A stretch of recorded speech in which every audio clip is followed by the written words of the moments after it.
Well, that is interesting. It was trying to play something there.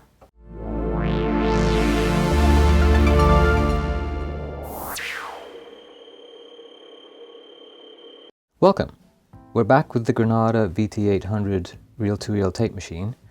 Today I want to take this apart and oil the moving parts and have a look at the state of the belts, clean the heads and the pinch roller, and later on, if we have time, we're going to test the microphone and the input.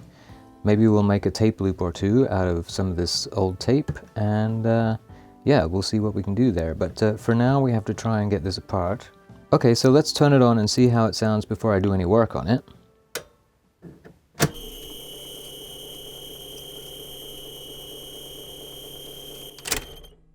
So as you can hear, there was quite a high-pitched squeal coming from the motor here. So I'm hoping that this sewing machine oil will take care of some of that noise. This is what I was recommended to use on these machines rather than, say, 3-in-1, which is a lot more viscous. So let's get this thing apart if we can. Unplug it first, of course. First we have to get the two knobs off because they're impeding progress. Now I don't have the special tool for this, so I'm hoping that I can do it with two flathead screwdrivers.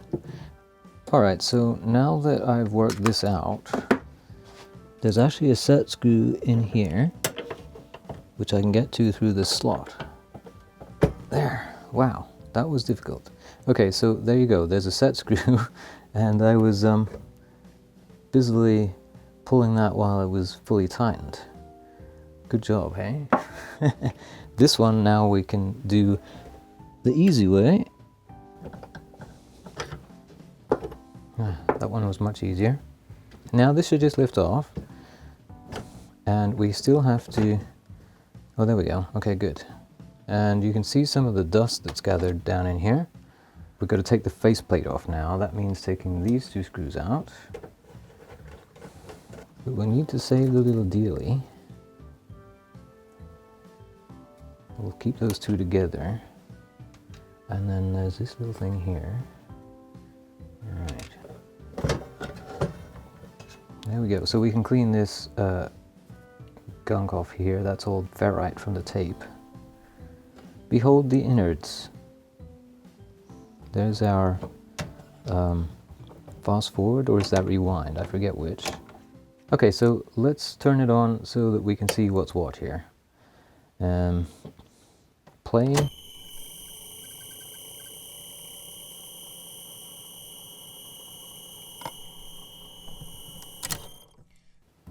This belt is running this reel, and I noticed this reel wouldn't spin if it was up a certain way. So I think we're going to have to replace this belt after all. It's looking a little bit loose there. Let's see what's in my stash here. There we go. It is a little thinner, but let's try it.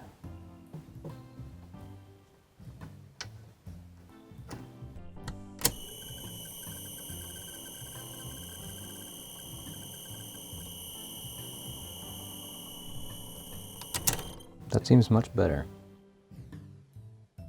Okay, we'll keep this one aside just in case. Take some rubbing alcohol and just clean this stuff off of here. This is going to take a while, so okay, that's pretty good. My main worry is now the pinch roller.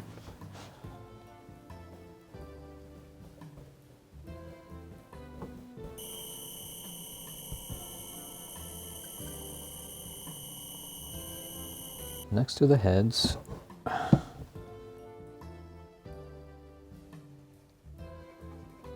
They look pretty good.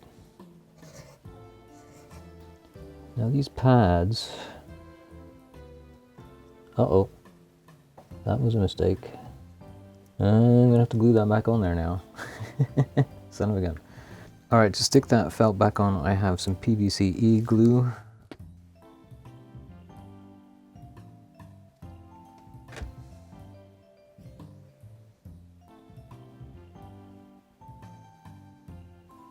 Be careful not to bump that now. Well, you can see how grubby that was. These are going to go in the bin now. Singer all-purpose oil. The way to do this without getting it all everywhere is to just put a little bit, let's use this, shall we? Put a little bit on your cotton bud. There we go.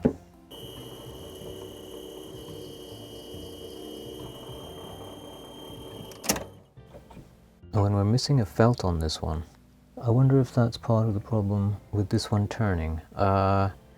Okay, I'm gonna have to go find my felt. So this old stuff is good enough for a chunk here on the missing part. We'll just snip it like that. Some more of our PVCe glue. All right, we have to let that dry. So in the meantime, I'm going to go and clean the faceplate. Okay, so I've left this overnight. Our glue is dry. And now it's time to put everything back together. But before I do that, I just want to mention that this here is the drive shaft. So everything else that moves in here is driven by this one motor. So yesterday I was trying to put this back on to save some time, and I ended up pulling the felt off again. The glue hadn't properly dried yet, so I left it overnight and now it should be good. We just have to remember to get this pulled back out of the way before I put the wheel back on. Otherwise, it's going to pull the pad off again and we'll have to wait another day, but we don't want to do that. So, there we go, and then carefully it should sit against there. And I have, here we are, my screw and the little plastic washer that I rescued from under that one. It had two for some reason. So here's the faceplate, freshly cleaned. I just used some Windex and distilled water after that to wipe it clean. It's not going to be perfect, but it's a lot better than it was. Line up the holes there best as I can. Good. Good. All right. That's that. It's all back together. Now we just have to test it.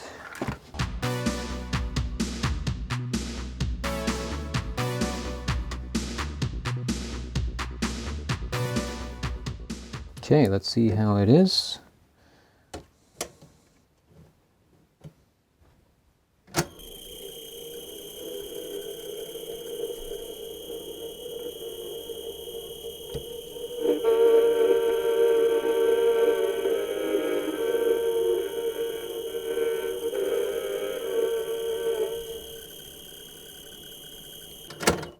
Now, unfortunately, it's the workings are still pretty noisy, and I don't think there's much I can do about that, but the important thing is that it still runs properly. I'm not sure if that belt is doing the job it needs to do, so let's just have another listen quickly. Where's that little thingy? Let's try putting that on there.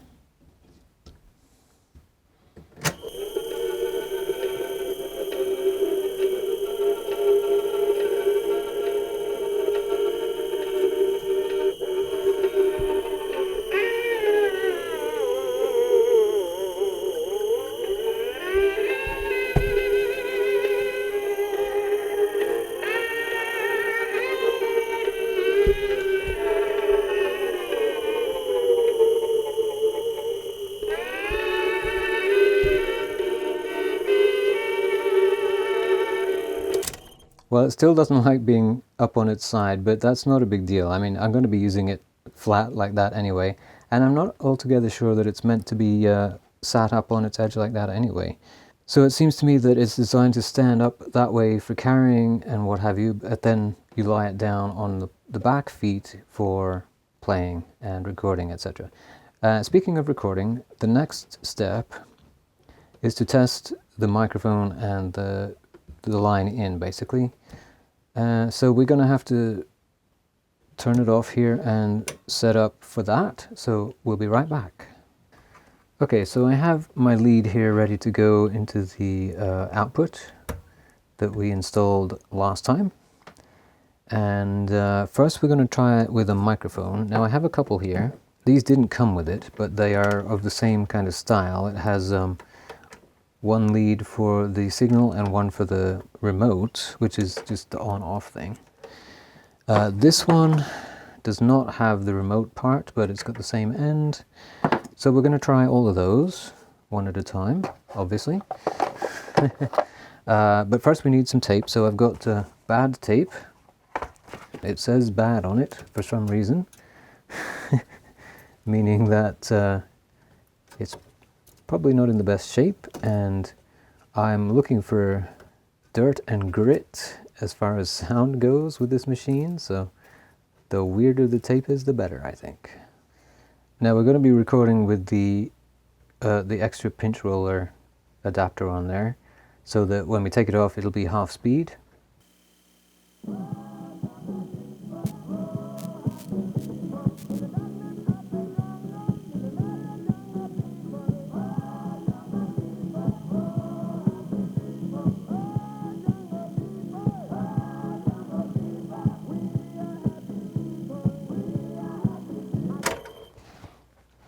Okay, and we are getting some of that weird noise from the motor in the signal, which is a little disappointing, but not the end of the world. Get the level to about there. That seemed to be pretty good. This is off, so it's paused when we do anything with the knob. Yeah, paused. We have a signal now. Let's go all the way over to record and lock it down. Oh, and now it starts recording all by itself. I wonder why. Check 1, 2. Oh, well, I've got signal now, and I can see on the level indicator. Checkity check, check, check. Hello, welcome. This is a test. Okay, let's see what happens now when we stop it. Okay, rewind the tape. About there, I guess, and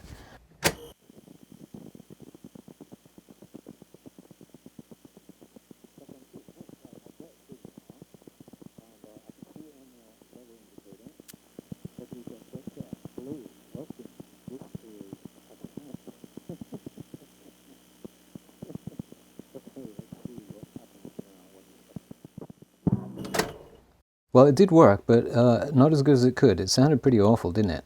Let's let's try another microphone. I don't have much hope for this one, but you never know. Okay, so we'll do another test here. I'll put it on this notch here this time, and we'll go all the way over to record. Hello, welcome. Welcome to the show. What do you expect to see here? It's really loud now. I think I'm kind of overdriving the signal. You can see it's bouncing way up there. Let's pull back a little bit. How about that? Check 1, 2. Welcome to the show. This is a recording. Hello, welcome. Welcome to the show. What do you expect to see here? It's really loud now. I think I'm kind of overdriving the signal. You can see it's bouncing way up there. Let's pull back a little bit. How about that? Check 1, 2. Welcome to the show. This is a recording. Well, that sounds just as bad. So, and you know, the mic is nice and clear when I talk into it and hear it back through the recorder. I think it's just the tape is pretty short. Alright, so we're back, and this is the Casio SK-2 sampling keyboard that I bent some years ago. We'll be doing a proper look at this in another episode, but for now I just wanted to plug it into here to get some sounds going. So we have the line out here going to the line in on the voice lead, VT-800. Okay, so when you turn this thing on, you're presented with sort of a basic cheap piano sound.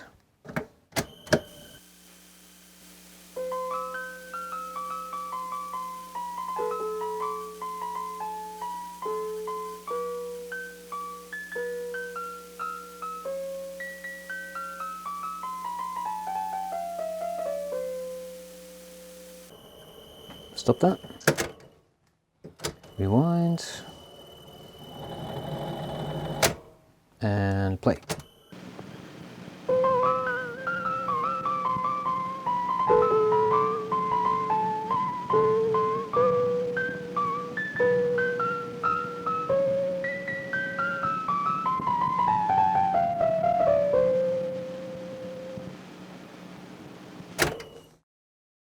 Okay, so it played back okay. There's quite a lot of noise.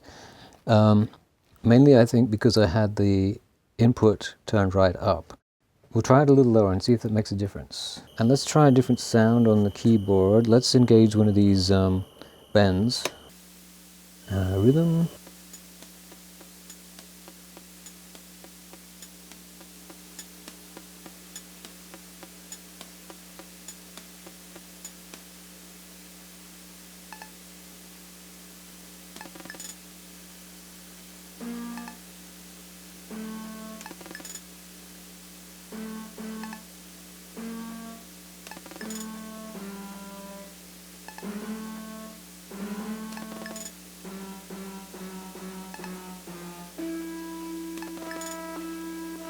Ooh.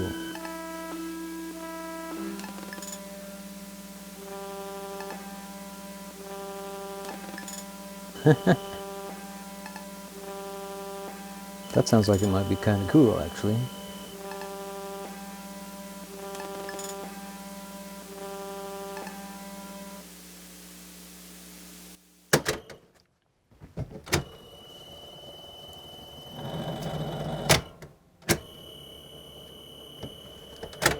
Too bad, again, the signal to noise ratio is way off.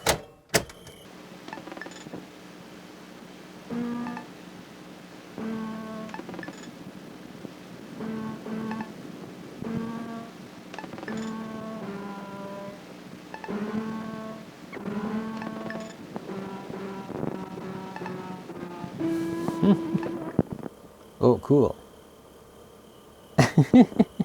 We lost it completely there. Okay, so what I want to do is quickly play that back half speed.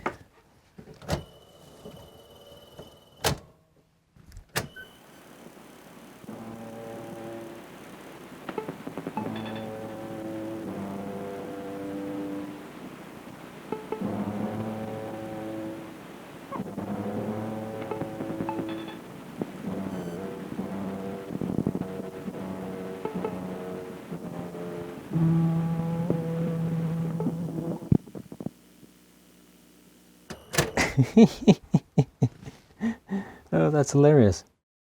Okay, so obviously this is not the way to go. Let's get the proper tape player out and see what we can do with that. Okay, we're back. I have the realistic SCP-31 stereo cassette tape player hooked up. It's only going to be mono when it records, but stereo out anyway.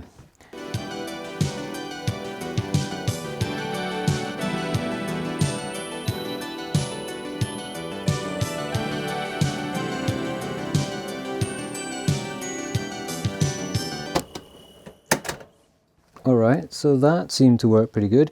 We hardly needed any signal in at all there.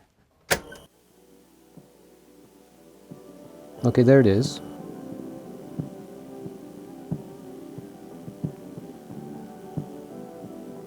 Terribly, terribly quiet.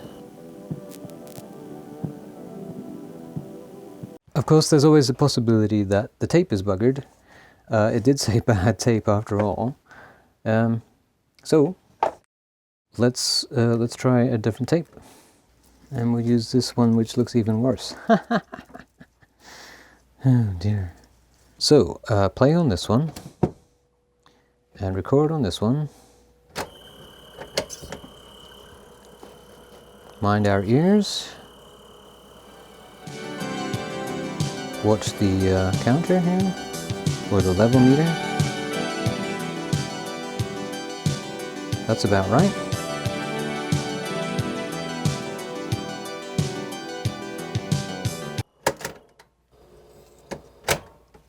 Okay, and let's see what we got.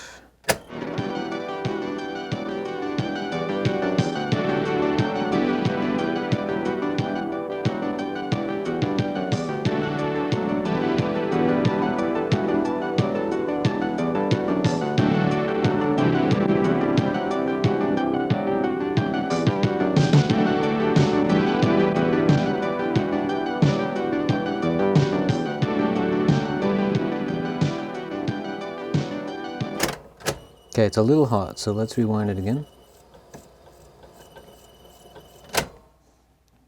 plate.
Well, it sounds much better than it did on the bad tape.